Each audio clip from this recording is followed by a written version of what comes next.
नमस्कार शेतकरी बंधूंनो, मी डॉक्टर बी एन थोरात। आज आपल्या सर्वांवरती जी काही परिस्थिती ओढली आहे त्याचे मुख्य कारण काय आहे हे जाणून घेणार आहोत।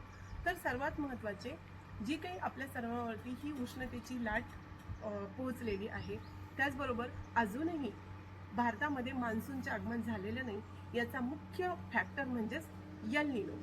तर हा यल निनो म्हणजे काय? यल निनो म्हणजे पॅसिफिक महासागरातील समुद्रातील पाण्याचे तापमान वाढले आणि ह्या वाढलेल्या तापमानामुळे जागतिक हवामानामध्ये जो काही बदल झालेला आहे तो या यल निनो या फॅक्टरमुळे घडून आलेला आहे। आणि या यल निनोमुळे फक्त शेतीवरती विपरीत परिणाम घडून आलेला नाही, तर त्यासोबतच जे काही पशुधन आहे, पशुपालक आहे, यांच्यावरती सुद्धा एक मोठं संकट ओढावलेलं आहे। तर हे कसं आपण जाणून घेणार आहोत। यल निनोमुळे जे काही वन्यजीव प्राणी असतील, पाळीव प्राणी असतील आणि जलचर प्राणी असतील, या सर्वांवरतीच एक भीतीचं त्याचबरोबर संकटाचं सावट आलेलं आहे।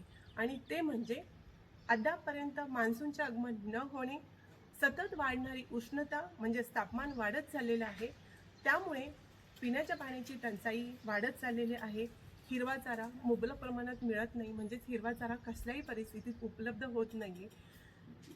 तसेच जे काही वन्यजीव प्राणी आहेत त्यांचं राहण्याचं ठिकाण हे बऱ्यापैकी अनुकूल परिस्थितीत राहिलेलं नाहीये, त्यामुळे वन्यजीव प्राणी एका ठिकाणाहून दुसऱ्या ठिकाणी स्थलांतरित करीत आहेत आणि या स्थलांतरणामुळे जी काही आपली अन्न साखळी आहे ती विस्कळीत होत चाललेली आहे आणि या वाढलेल्या तापमानामुळेच जलचर प्राण्यांना सुद्धा धोका उद्भवत आहे।